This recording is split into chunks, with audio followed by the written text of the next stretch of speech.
Mantan penyidik KPK Yudi Purnomo meminta KPK serius mengungkap dugaan kasus korupsi kereta cepat Jakarta-Bandung Wus. Ia mengapresiasi Menteri Keuangan Purbaya yang berani mengeluarkan pernyataan enggan membayarkan utang proyek Wus. Mantan penyidik KPK Yudi Purnomo meminta KPK menelusuri mulai dari skema pembiayaan, jual beli lahan hingga mengaudit proyek kereta cepat Wus. Yudi menyarankan proyek kereta cepat Jakarta-Surabaya ditahan sementara sampai pembuktian kasus dugaan markup proyek kereta cepat Jakarta-Bandung selesai. Ya, KPK menurut saya harus menelusuri mulai dari perencanaan, di mana dalam perencanaan ada skema pembiayaan. Kemudian yang kedua, proses pembangunan harus ditelusuri, ya, apakah terjadi markup terkait dengan jual beli lahan, dua terkait dengan pembangunan relnya, ya, apakah ada markup di sana, untuk juga mengaudit apa yang terjadi pada saat ini, mengapa kemudian prediksi-prediksi ya tidak sesuai dengan rencana. Sebelumnya, Selasa lalu, Pelaksana Tugas Deputi Penindakan dan Eksekusi KPK Asep Guntur Rahayu menyatakan KPK akan mencari informasi terkait dugaan korupsi kereta cepat Wus. Ia meminta pihak yang punya informasi menyampaikan terkait hal tersebut kepada KPK untuk memudahkan dan mempercepat pengusutan. Sementara Presiden ke-7 RI Joko Widodo tak berkomentar saat disinggung sikap Menteri Keuangan Purbaya yang tolak menggunakan APBN membayar utang proyek kereta cepat Jakarta-Bandung Wus. Momen ini terjadi usai Jokowi menghadiri acara Disnatalis Fakultas Kehutanan UGM Jumat lalu. Sebelumnya Jokowi sempat bercerita banyak hal, tapi saat ditanya mengenai polemik kereta cepat Jakarta-Bandung Wus, Jokowi hanya tersenyum dan meninggalkan lokasi acara.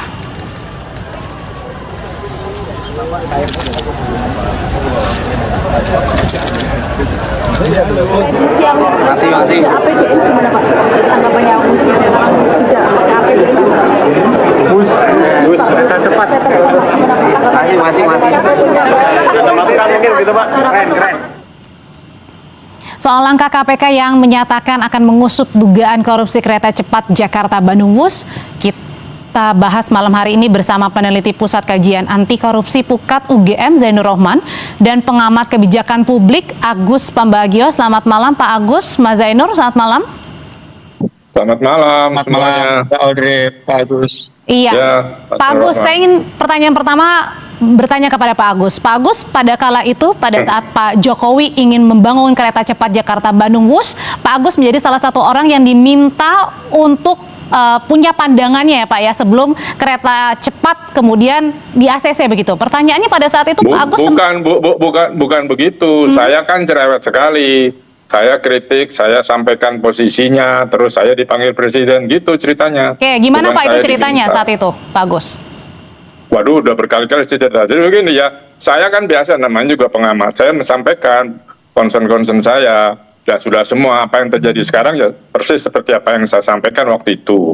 Lalu saya dipanggil oleh presiden, sementara Pak Jonan kan diberhentikan dari menteri perhubungan. Itu aja, dan terus berlanjut terus dibangun ya sudah. Yang penting saya sebagai masyarakat sudah menyampaikan concernnya. Kenapa waktu itu Pak Agus kemudian memberikan concern untuk pengerjaan kereta cepat?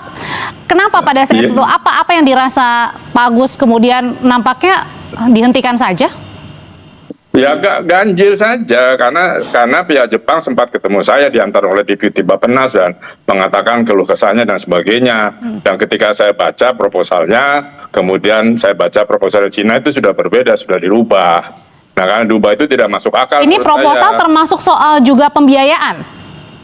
Ya iyalah, pembiayaan kan termasuk bunganya dari 0,1 menjadi 2%. Pada teman-teman yang membuat itu kan saya tanyakan itu kalau itu gimana ya, kalau lebih dari itu pemerintah nggak bisa bayar ya, terbukti kan. Nah jadi begitu masuk ke sana ya saya awasi terus, nggak bisa, tapi kan jalan terus ya terserah, karena konsorsium 4 BUMN itu juga kembang kempis hidupnya sebetulnya kan, pimpinannya ada Wika. Nah kalau mau dicari persoalan pembangunannya tanya pada Wika. KAI itu setelah selesai berjalan operatornya KAI, tadinya Wika yang memimpin.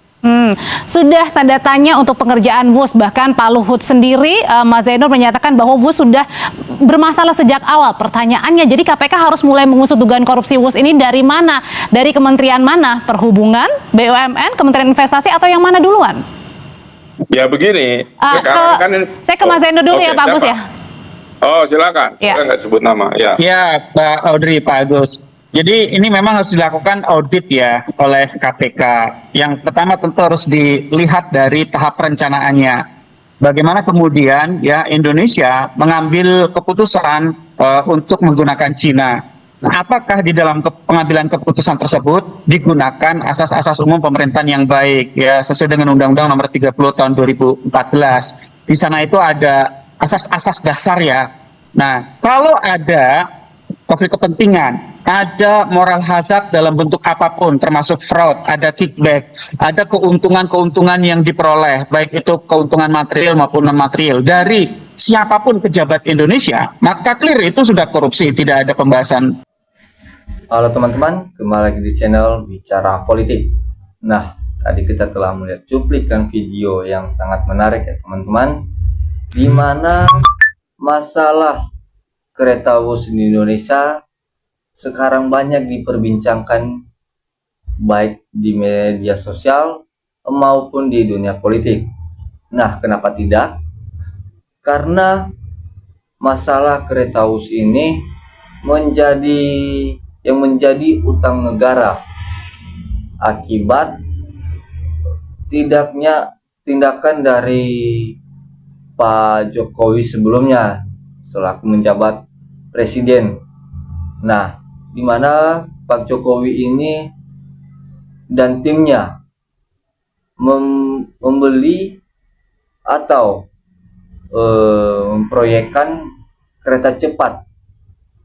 Nah, yang menjadi masalah sekarang itu kenapa tiba-tiba kereta WUS itu menjadi masalah.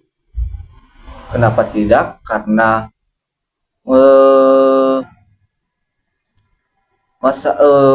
masalah kereta WUS ini yaitu menggunungnya utang ke negara Cina yang mencapai triliunan rupiah.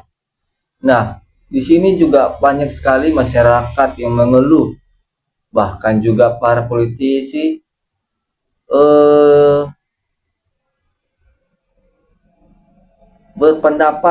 berpendapat masalah kereta WUS ini jangan-jangan ada dugaan korupsi saat menjalankan proyek tersebut, dikarenakan tiba-tiba menjadi utang negara yang mencapai triliunan rupiah. Nah, dalam proyek kereta cepat Jakarta Bandung ini atau yang disingkat sebagai KCJB sepanjang 142,3 km sejak awal sudah penuh masalah dan surat korupsi. Sungguh aneh kalau KPK masih mempertanyakan hal ini. Bahkan mengimbau masyarakat melaporkan dugaan korupsi yang sudah terbentang jelas di depan mata. Hal ini mencerminkan komisioner KPK saat ini tidak kompeten. Dugaan korupsi proyek KCJB dapat dijelaskan sebagai berikut. Pertama, indikasi markup. Biaya proyek KCJB sangat ketinggian. Awalnya pihak Cina menawarkan 5,5 miliar dolar AS yang kemudian naik menjadi 6,02 miliar dolar AS atau setara 41,96 juta dolar AS per kilometer. Nah, nilai proyek ini jauh lebih tinggi dari proyek sejenis di Cina yang hanya menelan biaya 17-30 juta dolar AS per kilometer. Sebagai contoh, kereta cepat Shanghai Hangzhou sepanjang 154 km dengan batas kecepatan 350 km per jam hanya menelan biaya 22,93 juta dolar AS per kilometer. Nah, artinya biaya proyek KCJB lebih mahal sekitar 19 juta dolar AS per kilometer dibandingkan proyek Shanghai Hangzhou tersebut, atau kemahalan sekitar 2,7 miliar dolar AS. Patut diduga nilai proyek KCJB yang sangat tinggi tersebut karena pengelambungan alias markup. Markup ini sangat kasar dan sangat sarakahnomik karena data investasi proyek kereta cepat di dunia sangat transparan dan dapat diketahui oleh siapapun dengan mudah. Dugaan markup sangat kuat karena proses evaluasi proyek sangat tidak profesional dan cenderung berpihak kepada pihak tertentu, sehingga terindikasi melanggar proses pengadaan barang publik. Keikutsertaan Jepang dalam pengadaan kereta cepat Jakarta-Bandung nampaknya hanya untuk pendamping saja, untuk memenuhi persyarat proses tender. Keikutsertaan Jepang nampaknya dimanfaatkan hanya untuk mengontrol harga kereta cepat Cina agar bisa mendekati penawaran dari Jepang. Tidak heran, penawaran Cina yang awalnya 5,5 miliar dolar AS kemudian naik menjadi 6,02 miliar dolar AS, mendekati harga penawaran Jepang sebesar 6,2 miliar dolar AS. Penawaran Jepang kemudian digugurkan dengan alasan pihak Jepang meminta jaminan APBN, sedangkan Cina tidak meminta jaminan APBN karena mengikut skema bisnis to bisnis yang sekarang terbukti bohong besar. Utang proyek kereta cepat Cina sekarang minta disuntik dan APBN. Kedua, komponen bunga pinjaman. Baik Jepang maupun Cina menawarkan skema pembiayaan utang sebesar 75% dari nilai proyek dengan tenor 50 tahun dan masa tenggang 10 tahun, di mana selama 10 tahun pertama pemerintah hanya membayar bunga pinjaman saja. Jepang menawarkan bunga 0,1% per tahunnya, sedangkan Cina menawarkan bunga 2% per tahunnya, atau 20 kali lipat lebih tinggi dari bunga Jepang. Dengan nilai proyek 6 miliar dolar AS dan pembiayaan utang 4,5 miliar dolar AS, 75% bunga pinjaman proyek Jepang hanya 4,5 juta dolar AS per tahun, atau sekitar 73,35 miliar rupiah pada kurs 16.300 per USD. Sedangkan bunga pinjaman proyek Cina mencapai 90 juta dolar AS per tahun, 20 kali lipat lebih tinggi atau sekitar 1,47 triliun rupiah. Nah, dalam 10 tahun grace proyek, bunga pinjaman proyek Jepang hanya 45 juta dolar AS, sedangkan proyek Cina mencapai 900 juta dolar AS. Kalau beban bunga pinjaman ini masuk faktor biaya dalam evaluasi finansial proyek, maka penawaran Cina akan lebih mahal dari penawaran Jepang. 6,92 miliar dolar AS Cina berbanding 6,25 miliar dolar AS Jepang. Oleh karena itu, hampir dapat dipastikan ada manipulasi dalam evaluasi pemilihan proyek untuk memenangkan penawaran dari Cina. Kesengajaan mengabaikan kupon biaya bunga dalam pembiayaan proyek termasuk pelanggaran serius terhadap proses evaluasi proyek publik dan termasuk tindak pidana. Karena bunga merupakan salah satu komponen biaya yang sangat penting untuk menentukan kelayakan finansial proyek, penentu hidup matinya proyek. Tidak heran dengan tingkat bunga pinjaman Cina yang begitu besar, Kereta Cepat Indonesia Cina (KCIC) saat ini menganggap tidak mampu bayar bunga pinjaman tersebut dan masuk kategori default, gagal bayar bunga.